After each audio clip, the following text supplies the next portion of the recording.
Update 2. I told my fiancé my stepdaughter isn't mine. If you haven't watched the first part of this saga, click the link in the description. Now for the second update. I'm not sure if you've all forgotten me, but I'll start with some good news. We've finally figured out how to properly toast Pop-Tarts for my son. We had about 2 weeks of calm. During that time, I spoke to my stepdaughter a few times about everything. I reassured her that no matter what happens, she'll always be my girl. She told me she hoped her mom wouldn't come back, saying her mom was controlling. Then a few days ago, my ex-fiancé walked into my house carrying 2 grocery bags, acting as if nothing had happened. She asked me what I wanted for dinner. I told the kids to go to their rooms and confronted her. I told her that we're over. She asked why, and when I didn't respond, she said, "Couples fight," as if her actions were normal. Her behavior was unsettling. I told her she needed to leave or I'd call the police. She asked why I was doing this to her. I was at a loss for words, so I picked up my phone. At that point, she backed down saying, "Okay, let me get my daughter." I told her that if she wanted her daughter, she needed to call CPS and explain why she had disappeared for 2 weeks. She insisted she had only been gone for 1 night. She refused to leave without her daughter and started shouting her name. Her daughter came out of her room and reluctantly said she would go with her. I told her, "You have a place here for as long as you want." Her mother then said, "He'll kick you out just like he's kicking me out." I stood my ground, saying she could have her daughter back after speaking to CPS. When I started dialing the police, she ran out. Later, I talked to my stepdaughter. She said she was willing to leave because she didn't want to cause trouble for me. I reminded her that she's the child, I'm the adult, and it's my responsibility to look after her, not the other way around. I asked her where she wanted to stay for now, and she said she'd rather stay here. My ex-fiancé ended up calling CPS. They reached out to me, and there was supposed to be a meeting yesterday with her, but she didn't show up. Now for the comments. There is seriously something mentally wrong with her. Yup, seems to be. Having been raised by a mom with BPD who acted just like this, you have no idea how powerful it was when you reminded her she was the child and it was your job to look after her. Sincerely, no matter what, I can promise you she felt safer in that moment, and hearing you say it out loud than she likely ever has with her mother. Oh yeah, she wants her daughter so badly with her that she missed a CPS meeting. Hope your stepdaughter can stay with you. Doesn't this reflect badly on her for further dealings? Like deeming her an unfit parent and taking custody of her daughter? OP is her fiancé. If custody is given, it would go to the next of kin, the stepdaughter's father. Unless the father feels his daughter is much safer and happier with OP than with him, then OP can fight for custody. I'm not sure about the legalities of custody matters. See a lawyer about getting custody of your stepdaughter. If you get the biological father on your side, you might have a better chance. Tell your stepdaughter not to take any phone calls from her mom. She should text only and screenshot everything. The ex may end up saying something to the daughter that you can use to get custody. Also, change the locks. Next story. Am I the a-hole for breaking down after my girlfriend suggested an open relationship? I, 34 male, am 5'3" and have always been self-conscious about my height. I'm aware that it holds me back in the dating market to some extent. I've worked hard my entire life to prove myself and now have a successful career, making more than enough to live comfortably. I've been dating my girlfriend, 26 female, for 2 years. She's stunning, charismatic, and confident. Everything I've always wanted in a partner but never thought I'd actually have. Early on, I asked her what she saw in me, and her response was vague but sweet. Something about how I'm kind and stable. It was enough for me to believe this was real. Recently, she suggested we try an open relationship. She said she wanted to explore freedom while staying committed emotionally. It hit me like a truck. I asked if she wasn't happy with me or if that wasn't enough. She laughed nervously and said it wasn't about me, just that she feels too young to lock herself down. I tried to hold it together, but I couldn't. I started crying, which I never do, especially in front of her. I told her that it felt like I was just a placeholder, that maybe she was using me for financial security while looking for someone better. She looked shocked and said I was overreacting and being dramatic, that it wasn't about replacing me, just adding more to our dynamic. At that point, I told her if she wanted to explore, she could do it, but not while in a relationship with me. She looked stunned and started to argue, but I told her I needed space and asked her to leave. She's been texting me saying I'm being unfair and making her feel bad for being honest about her needs. So am I the a-hole? I'm considering breaking up. This hurt me so much, genuinely. Now for the top comments before reading the mini update. Not the a-hole. A suggestion of an open relationship, especially after 2 years, is completely grounds for a breakup. Either she has someone in mind already, or she's wanting to window shop for more options in the future. I'm so sorry, OP. That would absolutely break me as well. The fact that she started to argue and victimize herself is also very telling. She's trying to make you seem like the bad guy for holding her back. If she wants an open relationship so bad out of the blue after a 2-year relationship, she can find someone who wants an open relationship. I guess you're right, there's someone else. Or she wants to search. This open relationship can't work, especially not in OP's favor. Not the a-hole.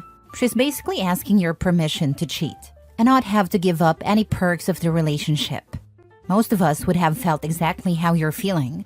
Let her go. It's better to be single on your own than alone in a shell of a relationship. This is exactly what people are doing nowadays, using open relationships as covers for cheating. They only want to open it on their side though, and get upset when the person who didn't want to open the relationship ends up relenting and starts dating outside the relationship as well. The person who wanted the open relationship didn't specify they only wanted it on their side. My ex opened the relationship without bothering to tell me, at least if you believe her. She wasn't cheating, we were just supposed to live together, married, while doing whatever we wanted otherwise. She even suggested that when she was caught. To no one's surprise, she got super mad when I started dating around months after I kicked her out and started the divorce. She meant exactly what you're saying. An open relationship where she got to do whatever she wanted while I provided money, took care of the kids all night, cleaned the house, did the laundry after work, and lived like a monk. And that's what OP's now ex is suggesting too. She doesn't want to be locked down. She wants the stability. She wants the stability he provides, while looking around for someone else to latch onto for the next round. Update. I broke up with her over text. She was really mad and called me crying, but I was 100% sure, so I broke up with her regardless. Next story. Am I the a-hole for ruining Thanksgiving after my boyfriend announced my pregnancy and his mom fainted? So I, 20 female, went to my boyfriend's Jake, 22 male, family's Thanksgiving dinner last week. We'd been dating for a year and this was my first time meeting the whole squad, so I was already kind of nervous. Before we left, Jake joked about how his family was super traditional and said I should be ready for some old-fashioned vibes. I just laughed it off. Dinner starts and everything's fine, until Jake suddenly goes, "Hey everyone, we have big news." I'm sitting there like, what big news? Then he grins at me and says, "Tell them, babe." I'm panicking, so I just sit there confused, and his mom is already emotional, asking if we're engaged or something. Then Jake drops, "She's pregnant." Y'all, I am not pregnant. I immediately start denying it, but Jake's cracking up saying it's just a joke, and telling me to play along. His family isn't laughing. His mom legit faints. His dad starts yelling, and his grandma's praying under her breath. I'm mortified. I stand up and go, "Actually, the real joke is Jake thinking I'd stay with someone who'd pull this." And I walked out. Jake's been blowing up my phone, saying I embarrassed him and ruined Thanksgiving. His family's apparently mad at me for causing drama, but like, I didn't announce a fake pregnancy and traumatize his mom? Am I the a-hole for walking out and leaving him to deal with the mess? Not the a-hole. Your now probably ex-boyfriend thinks that putting you on the spot with no warning in front of his family is totally okay. Nope. OP, good job on that. Yeah, like he put her in an impossible position for his own amusement that expected her to clean up the mess. He's lucky she didn't go off on him right then and there. Bro really thought the fake pregnancy announcement to his whole traditional family was going to be peak comedy. Not the a-hole. Let him deal with the mess he made. Finally, people who agree. Anyone who isn't a complete moron should agree with you. It's insane anyone would think this is reasonable behavior from him. Like, maybe if they're that type of family and you both planned a joke, it could land. But not including you in the joke makes you the joke, and that's really crappy of him. Next story. Am I the a-hole for breaking off my engagement with my fiancé because of his creepy comments toward my 14-year-old sister? I, 20 female, am in a tough situation, and I'm not sure if I'm overreacting, so I need some outside perspectives. I've been with my fiancé Charles, 35 male, for about 2 years, and everything seemed fine until recently. A few weeks ago, my 14-year-old sister, Amy, came to stay with us for a few days while our parents were out of town. During her stay, I started noticing some really unsettling things. At first, I thought I was imagining it, but Charles started making comments that made me feel incredibly uncomfortable. He would call her so hot and say things like, "You're going to turn heads when you're older and you've got such a body on you already." The worst part was when he said, "I'd be jealous if I were your boyfriend. Every guy will be looking at you soon." I tried to ignore it at first, but it kept happening and I began to feel sick to my stomach. Then one evening, I overheard him telling a friend on the phone, "Amy's got that look now. It's like she's starting to bloom." It was honestly one of the creepiest things I've ever heard. I felt like I was losing my mind, and I just knew I couldn't stay in that relationship anymore. I confronted him about his behavior and he immediately got defensive. He denied it and said I was being paranoid and that I should trust him. He insisted that he was just being nice and that I was overreacting. I didn't care. I packed my things, broke off the engagement, and moved back in with my parents. Now my friends and some family members are telling me I overreacted. They say I should have talked it out with him first, but I don't see how that would have changed anything. So, am I the a-hole for breaking up with my fiancé because of his creepy comments toward my little sister? Now for the top comments. Drop the man and the friends defending him. That is red flag and fire behavior. He was grooming your sister. He's got huge pedo vibes. I would not want him around your sister, any future friends' kids, or your own. The age gap is too much. Your sister is not much younger than you are. To us older people, him being with you is just as sick as picturing him with your sister. Get out. Good job. And also look him up to see if he's on an offender list. I'd argue that with the age difference, he was grooming OP too. Freaking disgusting. OP did the right thing throwing away the whole relationship. Why are you surprised when you dated him as a teenager? You probably got too old for this creep. My parents convinced me it was okay because their situation was similar. Dad is in his 60s and mom is 40s. You're 15 years younger than him. He's not with you because you're mature for your age. That's the whole point. You're younger and easier to control. Once you get older, he'll leave for someone younger. That's the kind of man he is. Leave now before it's too late and before he gets a chance to hurt your sister. Last story. Am I the a-hole for cutting off my family after they didn't believe me about my cousin? I, 25 female, cut contact with my family when I turned 18, and I've been estranged from them ever since, until recently. Growing up, I was part of what everyone else thought was a loving, close-knit family. We had regular family dinners, holidays, and vacations together. But beneath that picture-perfect facade, something terrible was happening. When I was 13, my older cousin, then 21, started sexually assaulting me. At first, it was subtle. He would brush against me accidentally or linger too close when no one was paying attention. I didn't know how to process it at a time and tried to convince myself I was imagining things. But over time, his behavior escalated. He began cornering me during family gatherings, groping me, and making vulgar comments about my body. The breaking point came when he trapped me in a room during a family party, put his hand under my shorts, and touched me there. I froze, too scared to scream. He leaned in and whispered, "No one's going to believe you," before walking out like nothing had happened. For years, I carried the weight of that moment alone. I avoided him as much as I could, but he always found ways to isolate me. I felt dirty and powerless. At 16, I couldn't take it anymore and finally told my mom. I remember sitting on the edge of her bed, sobbing as I explained everything.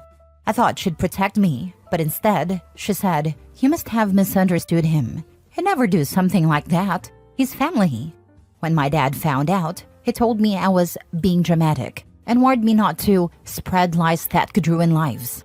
Their reaction crushed me. Desperate, I confided in my aunt, his mom, hoping someone would believe me. Instead, she screamed at me, accused me of trying to destroy her son's reputation, and told the rest of the family that I was lying. After that, everything changed. My siblings avoided me and other relatives stopped inviting me to things. I became the black sheep, the troublemaker. Meanwhile, my cousin acted like nothing happened, smirking at me during family events or brushing past me just to make me uncomfortable. I started skipping gatherings altogether, but that only made me look difficult in everyone else's eyes. When I turned 18, I packed my things and left. I went no contact with everyone, determined to start over. Therapy helped me process the trauma and the betrayal, and over time, I built a new life for myself. I went to college, started a career, and met my fiancé who knows everything and has been my biggest support system. For years, I didn't hear from my family. I assumed they didn't care. But a few months ago, after I announced my engagement, my parents reached out.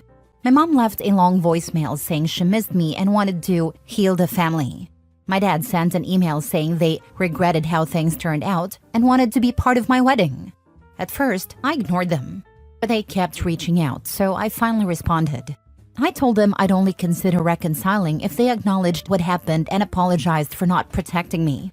My mom started crying, saying she was sorry for how things went, but refused to outright admit she'd failed me. My dad said, "We did the best we could at a time," which felt more like an excuse than an apology. Then, other relatives started reaching out, saying I needed to let it go for the sake of the family. One even said, "He's changed. Why hold on to the past?" But to me, it's not just the past, it's years of betrayal, silence, and being dismissed that still haunts me. Am I being too harsh for refusing to reconcile unless they take full accountability? Or am I justified in keeping my distance from a family that chose their comfort over my safety? Am I the a-hole? Not the a-hole. Block them all. They're not your family. True, what OP experienced was sexual assault, and the impact of that trauma is huge. Your parents and aunt had a responsibility to protect you, and they failed. Not the a-hole. If I'm being honest, it sounds like you have let it go and are not holding on to the past. You're moving on it up. They made a choice to not believe and protect you. This is a very reasonable direct consequence of that choice. You even offered them a very fair boundary to be able to reconnect, acknowledging the past so they can move on and you can heal. If they can't even meet that one requirement, then they aren't ready to treat you with the respect you deserve. They want to go back to the dynamic that fits for them. I hope you're able to continue healing. You're doing great in my opinion. There's an audacity flare somewhere that would fit this perfectly. Similar to, "Sorry, I messed you up running you over with my car, but I did the best I could considering I was drunk." Not the a-hole OP. Out the abuser enablers, then block them all. Have a wonderful life. You deserve every minute of it. Not the a-hole. These people are still blaming you. He's fine and been fine all these years. Changed? Why would he have changed? How can they tell? BS. They can all go F themselves. 16 years after my mother's affair, my dad still refuses to date. My father has always been my superhero. He worked full-time and still managed to put me on the bus every morning. He raised my sister and I entirely on his own. He put me through school, helped me get my first car. He was there for every birthday, graduation. Any difficult time I was going through, he'd drop everything and drive hours to make sure I was okay. I never had a close relationship with my mother, nor do I have many fond memories of her. She had severe insecurities about herself that she projected onto me at a very young age. She would purposely give me ugly haircuts because sometimes she felt I was prettier than her. She would force me to take photos of her for hours until she got the perfect one for her Facebook profile. She was a deeply insecure person and tended to seek out validation online. I was 9 years old when my parents separated. At the time, I was actually excited because my friend's parents were divorced and I thought it was so cool he had 2 Christmases. I didn't understand what was happening and also didn't remember anything about my mother's infidelity until I was a teenager. I was around 15 when everything started to come back after a traumatic experience I went through. I vividly began to remember the first time I, as a 7-year-old, walked in on my mother doing it with a man she cheated on my dad with. who she is still with to this day. He, I'm going to call him Greg, was a guy she went to high school with. They reconnected through Facebook, and unbeknownst to my dad, she began a secret relationship with him. As a kid, I'd always get frustrated because I'd want to play computer games, but my mom was always on Facebook, and I now understand that was because she was communicating with this guy. There were also other men too, but Greg was the most serious. My mother decided she wanted to escalate and begin meeting with Greg in person. She would use the excuse that she was going to visit her father. Meanwhile, she was going to see Greg. The worst part about this is that she would bring my sister and I with her and force us to go to his place and play with his kids. They first met up again at an A&W, something my sister still blames herself for. As kids, our go-to fast food place was Wendy's, so it was particularly odd that this road trip she suggested A&W. I said no, and my sister said yes. So we went to A&W. To my mom's surprise, Greg was there. I now realize through years of therapy that this was all pre-planned and a way to make their meeting up and hanging at his house look more casual. My mom didn't consider the fact that this decision would make my sister blame herself for my parents' marriage falling apart, all because she said yes to going to A&W. When we went to his house for the first time, his daughter was quite mean to me as she was a bit older, and one time she had hit me while we were playing. So I went to go tell my mom and walked into the room and saw them doing it.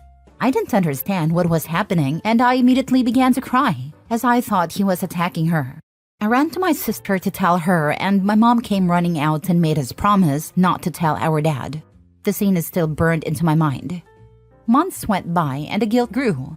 My mom started being less sneaky, and my dad actually walked past the computer one time and saw messages being exchanged between Greg and her. He immediately left the house in shambles, and my mom chased after him. They talked, and she said my dad didn't love her enough. My dad promised to do better, and my mom promised she would stop talking to Greg. She didn't. Eventually, when I was 8, my dad accepted that he had lost her completely, and they started planning their separation. He reminded my mom that she would be responsible for keeping in contact with us, my sister and me, not the other way around. He wanted to make it as easy on my sister and me as possible. My mom said she understood. When I was 9, my mom packed her things and moved across the country. She tried keeping connections with us through Skype, but the calls got fewer and fewer. She eventually abandoned us completely. My father has never seen a single dime from her and has raised us completely alone financially. This caused issues when my dad tried to finalize the divorce, but my dad reassured us that he didn't need her money. He was always so selfless and kind. He never spoke a single bad thing about my mother. My mother began posting on Facebook saying she can't understand why my dad didn't chase after her, and that's what she wanted. She didn't want it to come to this. My mom is literally insane. To this day, she still talks badly about my dad. I am now 23 and I still hold guilt over keeping my mom's affair from my dad. My dad has never tried dating again. He shut out his entire circle of friends and became very isolated. The only people, he says, that matter in his life are my sister and me. My dad never sought out therapy, despite my sister and me constantly encouraging it. He is now 65, and it's unbearable seeing him be alone. His trust was completely shattered, and it completely changed him as a person. I wonder if, because he had to raise both my sister and me, he felt he had no time to focus on himself and his own well-being. I want my dad to be happy, and I can tell that he still struggles with these issues greatly every day. I still feel like if I had told him what happened earlier, maybe things would be better. Maybe he would have been able to move on and find someone who loved him genuinely, or maybe he wouldn't have become so isolated. I still want him to go to therapy, but nothing I say to him changes his mind, though I feel he would greatly benefit from it. I want him to be able to date again or even just go out with friends again, but I don't know how to encourage him to do this. Recently, my mom has tried to reconnect with me, but I want absolutely nothing to do with her. She said she was sorry for ruining our lives, and her words felt empty and crass. I don't know how to respond to my mom or if I should even respond at all. I don't know if I'll ever be able to have a relationship with my mother again after what she did to my dad. Now for the top comments. Holy smokes, this was an intense read. I cannot imagine the hell you and your family faced. My suggestion is, if possible, are there any clubs nearby your father is interested in you can perhaps have him enroll in? For example, maybe a fishing, hiking, etc. club he can begin to meet people at? Maybe even you and your sister can attend it with him a few times to try it out so he can steadily begin to expand his circle in case he rejects therapy for now. Good luck, Opie. I highly recommend going out together with him, either just you or you and your sister. That way, it comes off more as a subtle push to get him to start living his life again. Since he only really cares about you too, making it a family experience would be more likely to gain his willingness. As for your mom, I've got nothing. Personally, I don't think I could have a relationship with her in your situation. This is what cheating does. It destroys people.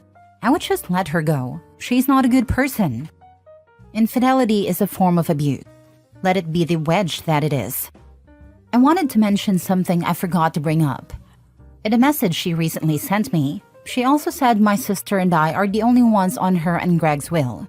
His children were also cut off. She had a large hand in that happening, and they no longer associate with either of them. It feels like this also was super selfish of her and a way to basically force me to respond. I have not. I think she realized they both have no one around now they're getting older and need more care, and maybe thought this was a way to establish a connection with my sister and I again. Your mom's reconnecting may be that she realized she has no one to care for her in old age. She may need her daughter's help now. She realized that now that she reached the age where if something were to happen, she is alone. I would let her know you only have one parent, the one that didn't abandon the family. She can make it up by never contacting any of you again. This is honestly definitely it. After my mom left and abandoned us, she encouraged Greg to also cut off his kids. He did, and they also lost contact with him and now want nothing to do with either of them. I am still in contact with his two kids, and they told me everything that mom also did to them. Next story. Am I the a-hole for refusing to forgive my mom and uncle for what they did to dad? When I, 23 female, was 9, my dad passed away in an accident. It was hard for me and my brothers, 25 male and 21 male, because all of us were very close to him. Mom was a stay-at-home mom, so suddenly she was without support, and things became really tough for us in the months that followed. After about a year, our uncle, dad's younger brother, contacted mom and began visiting us regularly. He took good care of us and helped out a lot. We all really liked him. Later, he asked mom out, and she said yes. It was strange to see her with him, but we were young and wanted her to be happy. Our uncle also promised to take care of us. Over time, I grew to see him as a stepdad and loved him like that. They got married 3 years after dad died, and now they have 2 kids together. My brothers and I really did love him and were happy for mom. We never felt like dad was replaced because both mom and uncle were very respectful about his place in our lives. A few months ago, my brother, 25 male, was clearing out the attic at our old house and found mom's diary. It turns out mom had been having an affair with uncle for years, and she admitted to seriously doubting whether if all or any of us were really dad's children. It was disgusting to learn about all this so many years later. Dad had only recently found out about the affair, and a few weeks later, he was gone. I guess now I know why he suddenly became an alcoholic and decided to drink and drive despite always telling us to think of family before taking risks. My brother confronted mom and everything sort of blew up. Uncle tried to intervene, but my brother almost attacked him. It was unbelievable, really. We had been a happy, almost normal family for years since dad passed, and now it's completely wrecked. Both my brothers have completely cut off mom, and any mention of them not being dad's children results in them hurling all sorts of insults at her. My half-siblings have become withdrawn and don't really talk to mom either. Most of our extended family is shunning her and our uncle. He keeps saying he just loved mom and nothing else. He even tried saying he loved us whether we were his kids or not, but it only makes me feel more disgusted. Mom recently called me, begging me to talk to my brothers and asking that we try to get back together as a family. She said she wouldn't throw away the family at home we'd built over the years. She claims she mourned dad for years and was respectful of him for years before getting together with uncle, which I called BS on. I told her I didn't want to see her and that there is no way any of us can forgive her for what she did to dad. Mom said I was being needlessly cruel and that it was vile to throw her out of our lives after she cared for us all these years. My boyfriend agrees with her. Am I the a-hole? Not the a-hole. Damn, this is rough. Mom is blaming you guys for breaking up a family, but that family was based on lies, and she lied to you over years that never came clear. Your dad turning to alcohol and pass away in a car crash for drunk driving, and then you finding out that his alcohol use started when he found out about his wife cheating on him with his brother, makes everything so much worse. They literally drove him into alcohol use that led to his untimely death, robbing you of your father. This is so awful. And both don't even own up to their mistakes. I only did it for love. Nope. He did it for himself. Next thing you know, but we are a family. So was your dad. And see what they did to him. Damn, I don't even have words. They both were selfish. Your uncle did his brother wrong. Your mom did her husband wrong, which directly led to his death. Don't want to hear about family and how they should stick together. Everything was in the past. Don't hold a grudge. They are together now. They got what they wanted, your father out of the way. Now they have to live with the consequences of their decision. There is a special place in hell for people like this. Block them and move on. Timeline. If it is possible that your eldest brother could be the uncles, then the affair was going on for at least 12 years prior to your father's death. 12 years. 3 possible pregnancies. How long were they even married before the affair started? You should all get your DNA tested, so at least you know who your bio father is. If they could lie to all of you for all those years and instead of your mother divorcing your father, slowly caused his death, then that is not love. Not for anyone. What was your mother getting from your father? If she loved the brother, she should have gotten a divorce and married him. The brother should have spoken to your father rather than watching him off himself. Last story. After my dad's passing, my mom started seeing a younger guy from his soccer team. I'm torn between anger and heartbreak. I'm 28 male from a small town in northern Sweden, the kind of place where everyone knows each other, and most families have lived here for generations. My dad was a bit of a local legend, well-liked, respected, and someone people could rely on. For over 30 years, he volunteered as the equipment manager for our local amateur soccer team, without pay, purely out of love for the game and the team. Back in the day, he even played on a team himself. You could count the games he missed on one hand. My mom, 52 female, works as a journalist for a local newspaper and covers everything from politics to sports. She would sometimes come to the games, especially if she was writing an article, but she never had the same passion for it that my dad did. 6 months ago, the team got a new player, a guy 25 male from Somalia. Our sports manager met him during a trip to Africa and recruited him. He wasn't a professional, but he was one of the best players the team had in a while. My dad liked him a lot, and after wins, he would take the whole team to McDonald's, treating all the players like they were his kids, including this new guy. Then, about 4 months ago, everything changed. My dad passed away suddenly. Losing him was a shock for my mom and me, and the whole town mourned him. So many people showed up at his funeral, it felt like the entire town was there. Even the soccer team held a moment of silence and dedicated a tribute to him at the next game. It was a beautiful send-off, and felt like the right farewell. After he was gone, my mom started attending the games more often, finding some kind of comfort there. She also started working on a project about the team's history, interviewing several players, including the Somali guy. Eventually, I started to notice things. I'd often see this guy around my mom's neighborhood. Sometimes, I'd see him leaving the area or jogging nearby.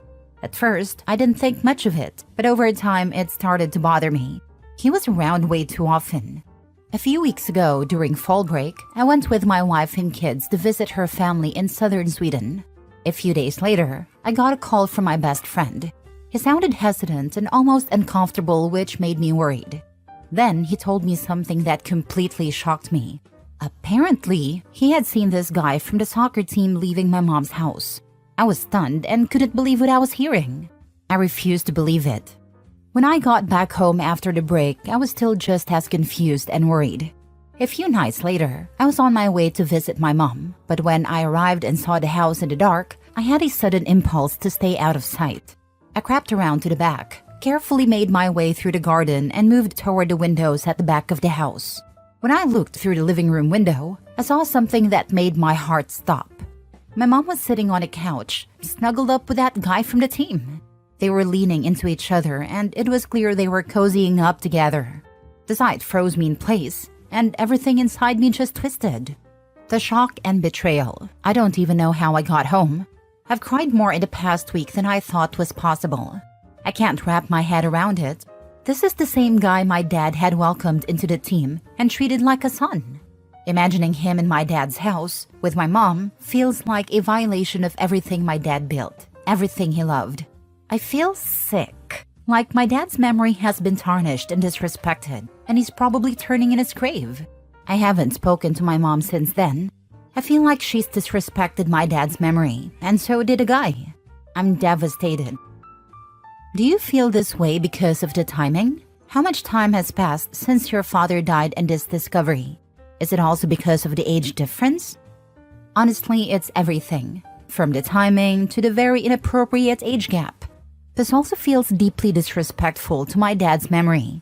He was a huge fan of this team, something that was really special to him and to us as a family.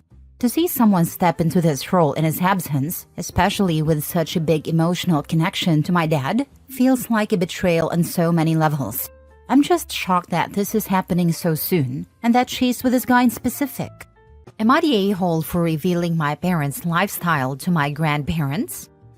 About 4 weeks ago, I started noticing strange looks from certain acquaintances during my lectures or when I was in the dining hall.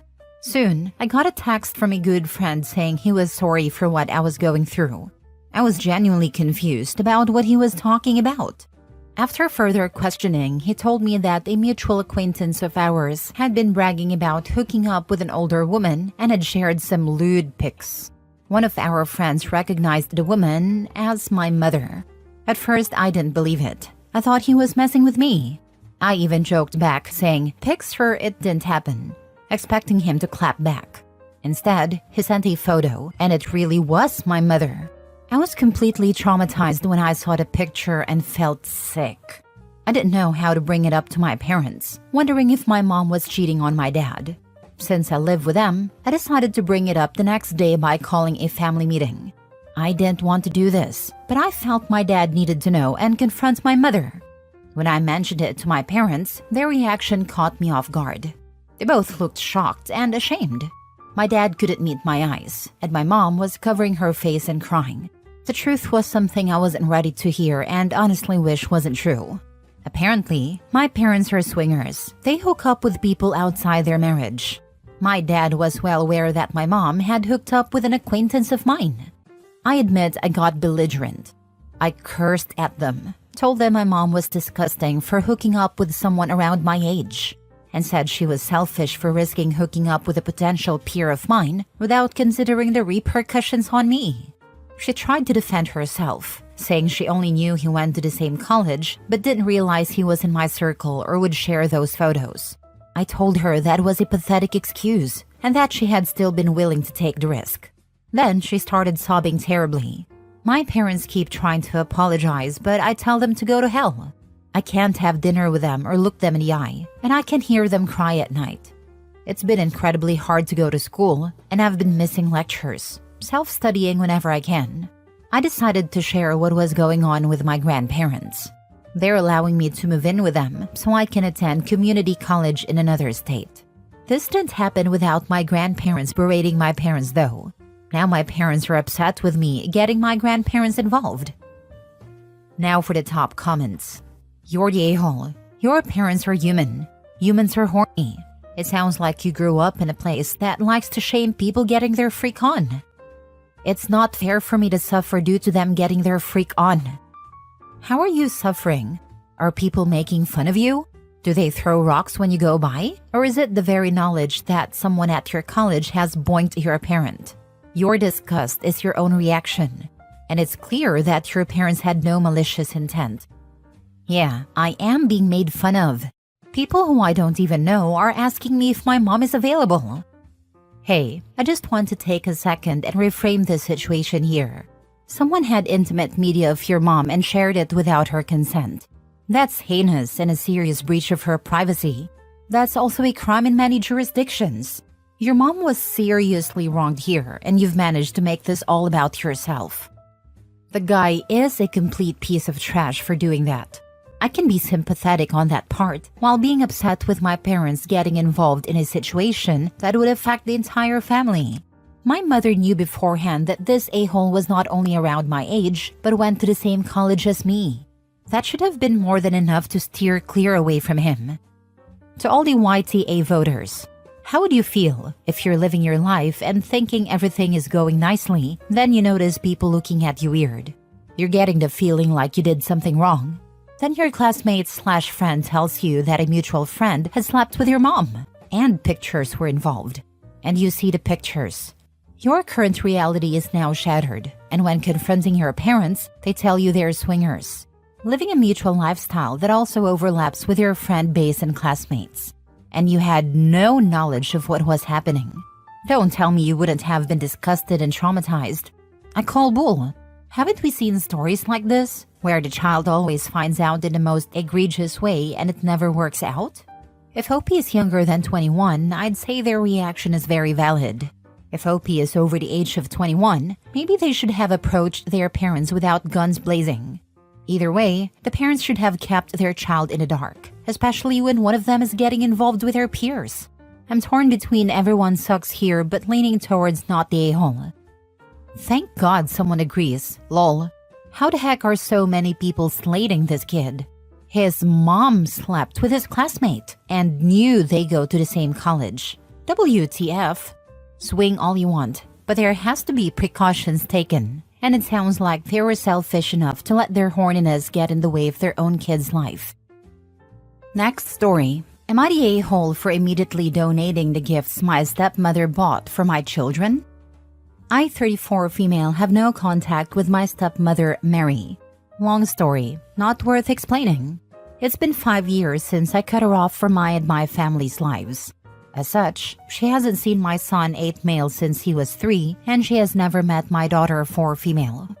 Throughout the years, she has tried to contact me and my kids several times. My father used to help her sometimes and tell me how awful she felt, how much she wanted to meet my daughter, and that the kids needed their grandma. I've never considered her a grandparent, as both my mother and mother-in-law are active in their lives. After several arguments, my father apologized and stopped assisting her. But Mary still tries to get in touch with me every now and then. I always state I have no interest in seeing her or allowing her to be a part of my children's lives. My son's birthday was in September. That day, when neither of my kids were home, a large box was delivered to our building. I opened it to find more than a dozen new toys for my children, along with a note that read, "Grandma Mary loves you both." As I later found out, she had bought the toys on a recent trip to the US. I couldn't think of this as anything besides a manipulation tactic. My children are barely aware that she exists, so why would she send them both a box full of toys on my son's birthday? I also think she planned the delivery for a time she thought the kids would be home, so they'd see the toys immediately. Either way, my husband and I decided not to keep any of the toys. We donated them all throughout October, and the kids never saw any of them. Last week, my father called me. He said Mary had just told him about the toys and wanted to know whether the kids liked them. I told him the truth, and we had an argument. My father called me cruel and ungrateful for what I did. He said he understands that Mary and I don't get along, but she still cared enough to spend hundreds of dollars on a loving gesture for my children, and the least I could have done was let them know about it.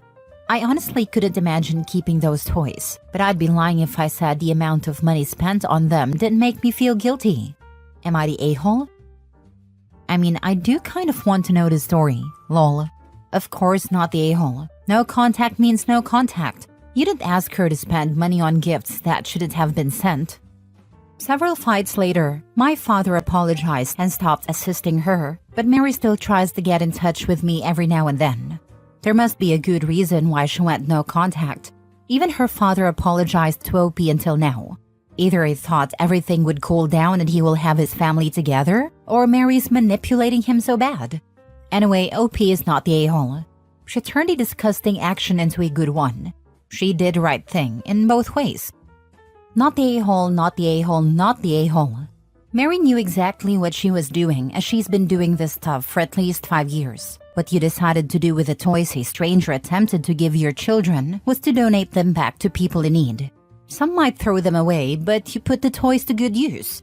It might be time to go low contact with your dad if he can't respect your boundaries as well. No contact with your stepmom. Tell your father if her behavior does not stop immediately, then you'll have to reconsider how much contact you'll have with him. Keep protecting your children. I used to be low contact with my father. When I cut contact with Mary, she spent a few months trying to use him as a messenger. He's since agreed to stop, and our relationship has been improving. But I do intend to proceed with caution if he can't sort this out. She's also had her mother call me to tell me off 3 times, and her brother once. I've blocked them both. He's since agreed to stop. Oh, honey, if you think for an instant he didn't know that box was coming and went along with the manipulation, I'm sorry to break it to you, but he's still Team Mary through and through. He said he didn't know about the toys until Mary told him. I think she expected a thank you note or something. I'm not sure I believe that, but that's not really what I'm concerned about right now. Next story. Am I the a-hole for not letting my mom come to my wedding after she ignored me my whole life? I, 26 male, am getting married to my fiancé, let's call her Sarah, 25 female, in a few months. And I'm super excited about it. But there's one big issue with all the planning. My mom. A little background. My parents divorced when I was 8, and my mom, let's call her Layla, remarried pretty quickly after that. She married this guy Dave who had 2 kids of his own. Ever since, it's like I was no longer a priority in her life. She focused all her attention on Dave and his kids. I'm not exaggerating when I say she treated them way better than me. They'd go on trips, should go to all their sports events, and they'd get everything they wanted. Meanwhile, I felt like I was invisible. She didn't ask about my school, didn't care about my friends, or even my mental health. I started to feel like I wasn't even her kid anymore. When I turned 18, I moved out. I thought maybe she'd care and try to stay in touch, but nope, she didn't. I'll text her once in a while just to check in, and she'd either not respond or say she was busy with Dave and his kids. I figured if she didn't care, why should I? So, I just stopped trying to reach out. Fast forward to now. I'm planning my wedding, and out of nowhere, my mom starts texting me like we're super close.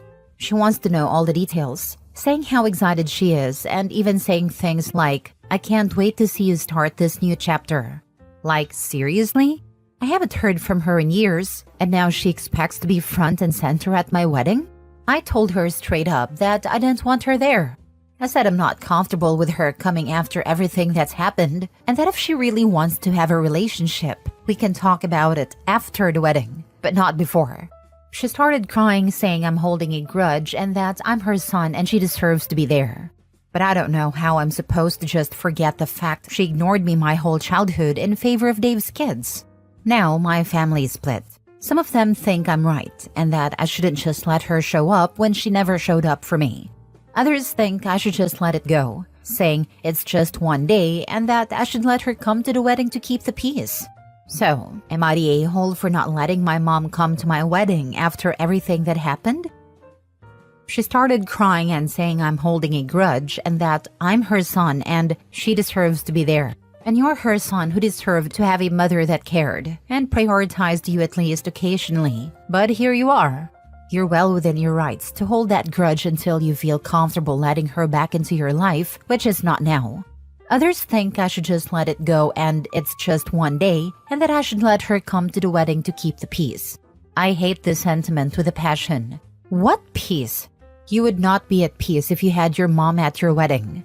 Childhood neglect is not something you forgive and forget for most people, especially when you've come to terms with not having a relationship with your parent.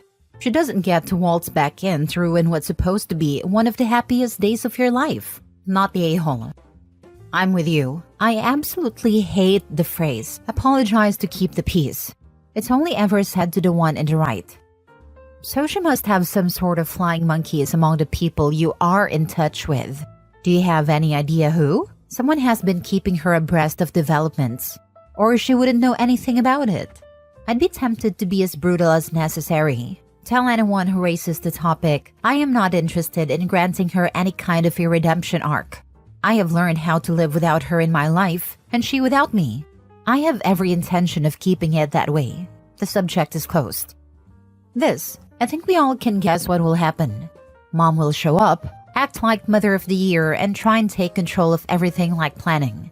And demand a bunch of Mother of the Groom stuff like dance, etc. Get her pictures, and then she will vanish again. She will post her pictures on social media or show them to everyone, of course those she's in, and get all her back pats. Oh, you are such a wonderful mother.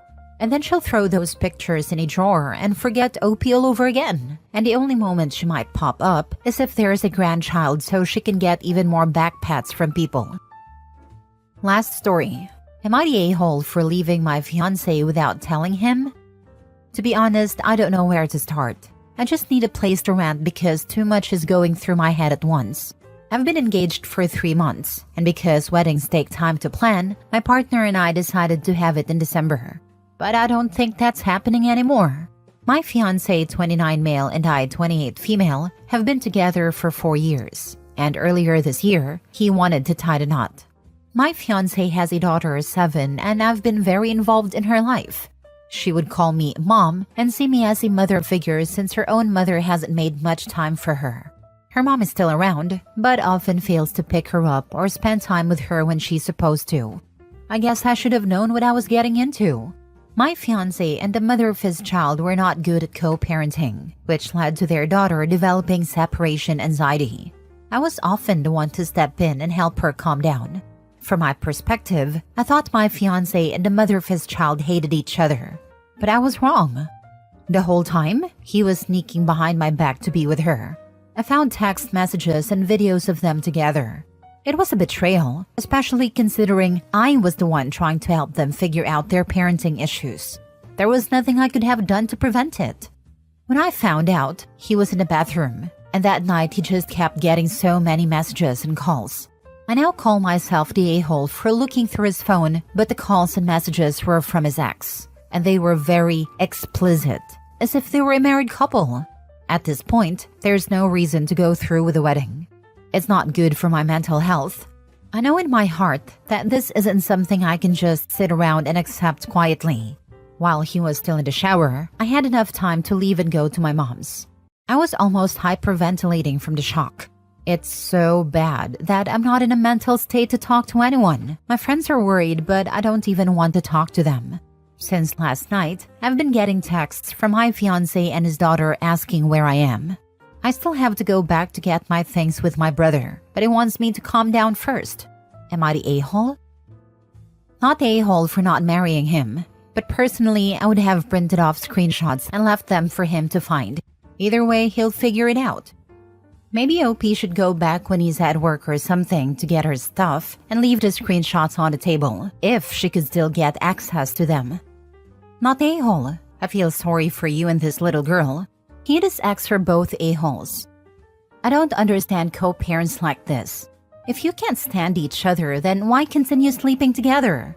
Even if they are single, that just makes no sense to me. Not the a-hole. What you did was self-preservation. You needed to protect yourself.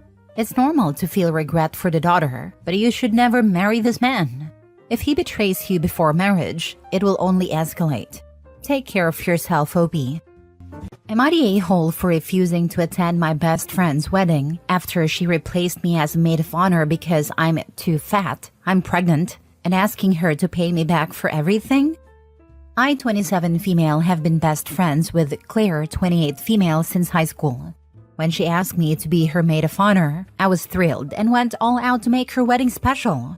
I paid for the bridal shower, the bachelorette party, a weekend trip, decorations, and other expenses, spending several $1,000s.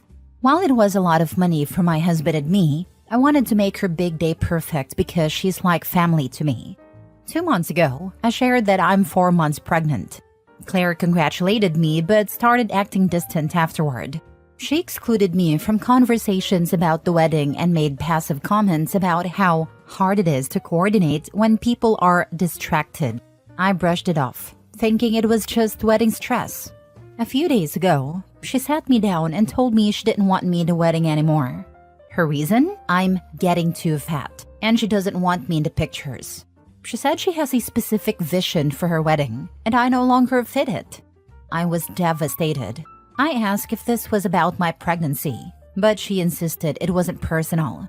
She said she was replacing me as maid of honor with another friend who fit her aesthetic. I told her if I wasn't in the wedding, I wouldn't attend at all. I also handed her the receipts for everything I'd paid for and told her she or her fiancé needed to reimburse me, since I'd only spent that money as her maid of honor. Claire flipped out, calling me selfish and accusing me of trying to ruin her wedding.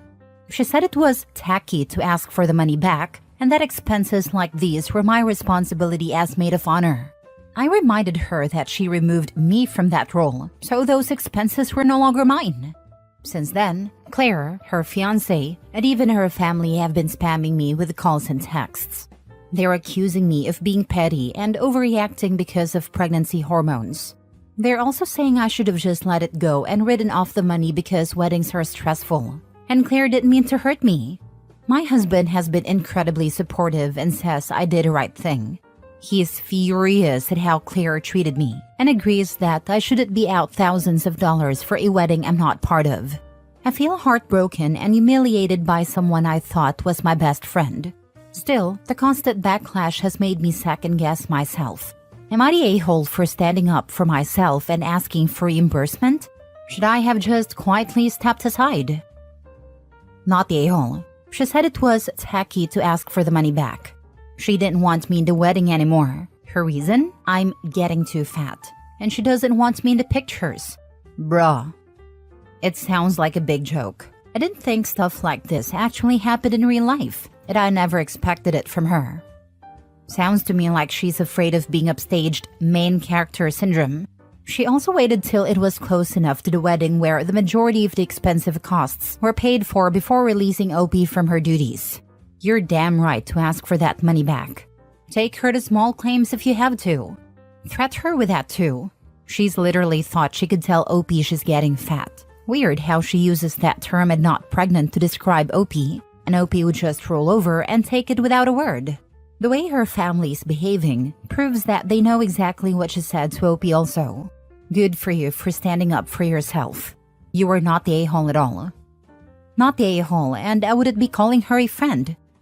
It's just hard when she completely changed out of nowhere. I have never seen this side of her before. Not the a-hole.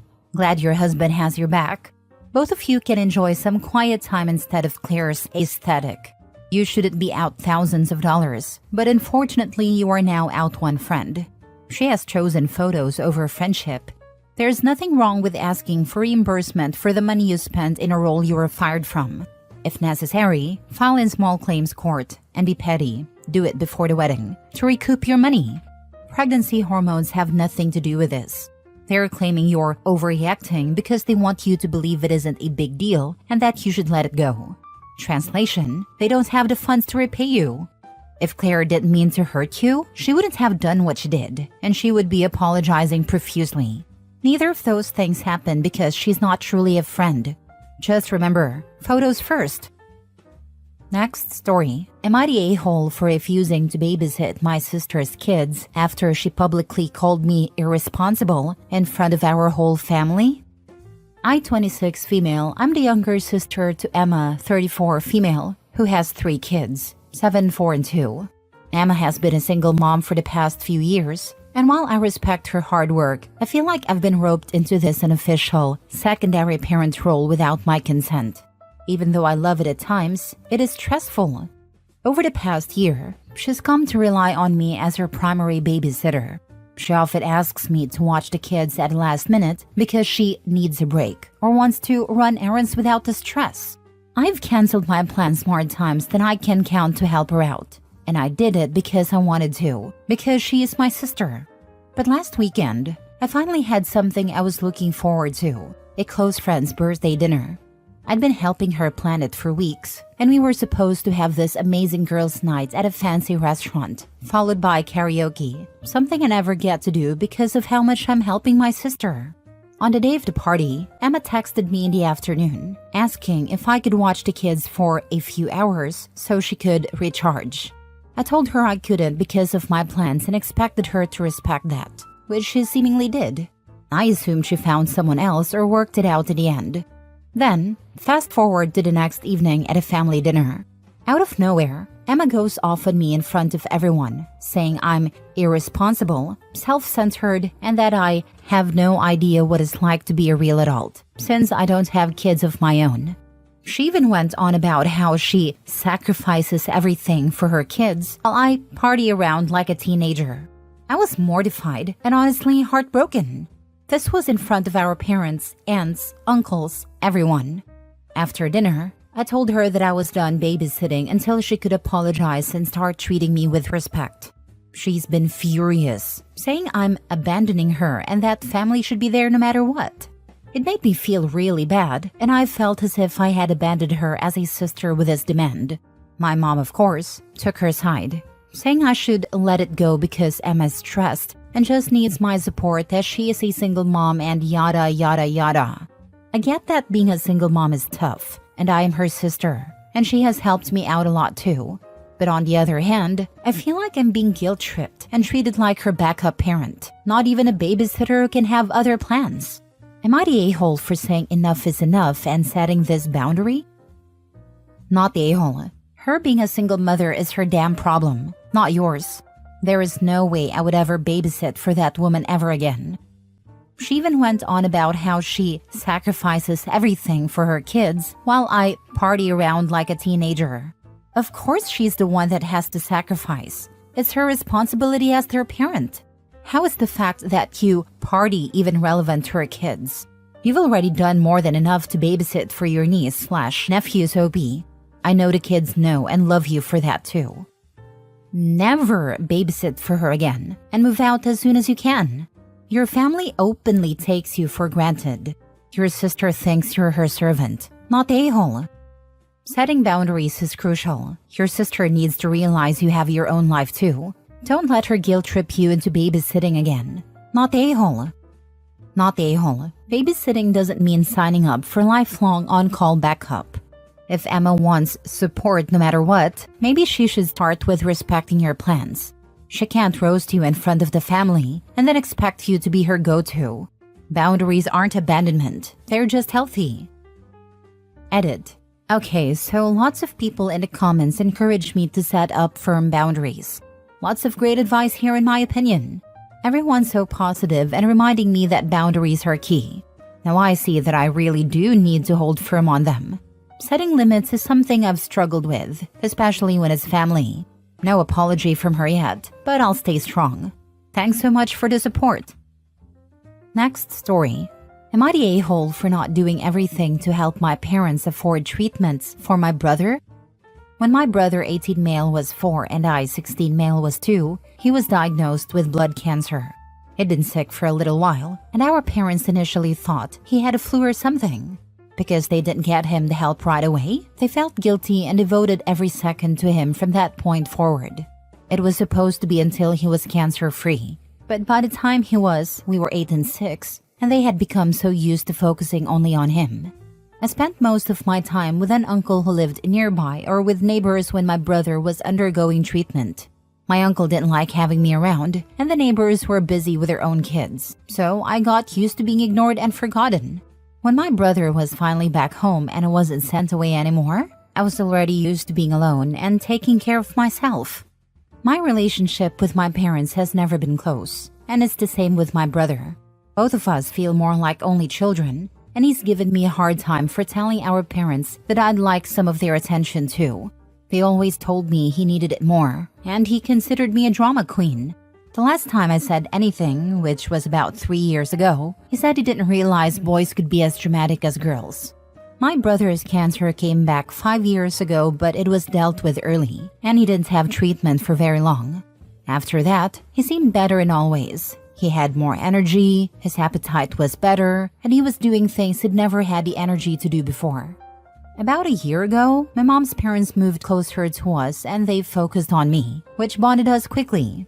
I now spend a lot of time with them, even spending the night there sometimes. I also shifted my focus completely away from my parents and no longer sought their attention. In July, my brother's cancer returned again, but it's different this time. I wasn't given much information. Treatments are complicated, and there's talk of him possibly going to Germany and maybe Switzerland for treatments we don't have here. My parents have been working more hours to help pay for this, and I've been spending even more time with my grandparents. My absence wasn't noticed until my parents wanted me to help raise money and maybe get tested if necessary. They suggested I could start fundraisers and get a job. I already have one, but my parents never noticed. I told them I wasn't going to help with that, and that it was up to the three of them to figure it out. They yelled at me, but my grandparents stepped in and said I wasn't responsible for this. My parents argued that it's about helping family, my own brother, and asked how I could even consider not doing everything to help. Am I the a-hole? Not the a-hole. First off, you deserve the same love and attention from your parents, who are morons, not only for ignoring you but expecting you to help pay for treatments. You are a child, not the parent, so it's not on you to do anything of that BS. Second, I don't care what condition your brother has. That doesn't give him the right to treat you badly or act like a spoiled brat. He should have been called out on that long time ago and put in his place. And third, the he's your brother/your family card is a load of crap. You don't owe him or anyone else a thing, but he and your parents are a-holes and need to get over themselves.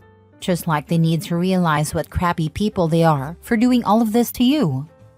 And parents wonder why glass children abandon them when the golden child is no longer available. My sister was very sick growing up. It was always, your sister comes first until she's healthy. But when she was healthy, they did their best to make it up to me. Even when she was sick, they rarely, if ever, missed my events. If my sister acted out, as all kids sometimes do, she was lectured, just because you're sick doesn't mean you can act like an a-hole. I think most compassionate siblings understand when their brother or sister is sick. It's okay to take a backseat occasionally, to be understanding occasionally, but it's never okay to be second for so long that they don't even notice you're missing. Your parents succeed in dealing and taking care of your sick sister and raising her without basically abandoning you. Kudos to them. Last story. Am I the a-hole for asking for the unborn child's child support? My partner, 31 male, and I, 32 female, have been together for 2.5 years. We've known each other for over a decade, and our friends and family get along well. He proposed to me in March this year. I got pregnant in July, and we got married in August. In August, we started arguing a lot. I wasn't working at a time, and my partner had just started a new job. The hormone changes impacted me mentally, and I was depressed. My partner is Canadian, and we were living overseas. He wanted to spend time with his friends in Toronto, and even though I needed him to stay with me during my difficult time, he left. I joined him as soon as my OBGYN cleared me to travel. Things felt a bit better after arriving in Toronto. We stayed at his father's house in the suburbs because his actual house was rented out to his friends. We talked about starting our life back in Toronto. He seemed happier surrounded by his family and friends, and I decided to give birth in Canada. But there were issues with housing, visas, and healthcare. I asked my partner to sponsor my PR so I could stay in Canada with him. He said he would, but he never did. During this time, my needs for emotional support, visa support, and financial support were never met. He started stonewalling me and told all our mutual friends his negative perspective of me. Since he's Canadian and knows our friends longer than I do, those people never asked me how I was doing, or even congratulated me on my pregnancy. I learned that one friend even expressed sympathy for my partner, telling him he was sorry he had to go through a rough time. I couldn't believe how I was treated within this community. I gave my partner an ultimatum to complete the visa paperwork, specifically the parts that required a sponsor's input. He tried but didn't finish it on time, saying he didn't expect it to be so difficult. I thanked him for trying but lost hope in staying there any longer without having my basic needs met. On the day of my flight, he told me he had started taking SSRIs. We had been planning a wedding in October outside of Canada, and I suggested he focus on his health. So we ultimately canceled the wedding, which I had planned alone while he watched movies with his buddies. He then began shutting down completely. We started couples therapy, and he told our therapist that he enjoyed a time apart and wanted to consider separation. I was devastated. I feared abandonment, especially since I was carrying his baby. He was no longer there when I needed him, and he didn't even call me on my birthday. A week later, he went out to Halloween parties with his friends and later told me how fun it was. He got sick afterward and mentioned he missed me for making him soup. After a month of being stonewalled, something inside me broke. I had respected his space, persisted despite the uncertainty, and listened to his venting in therapy. But what was I getting out of this relationship? I realized it was nothing. Nothing in this relationship was serving me. I told him I was okay with separating if it made him happier. He responded, "Sure, if that's what you want." At this point, I figured he had commitment issues and disliked taking responsibility for decisions. I told him he should at least be responsible for child support after the divorce. He said I was being ridiculous.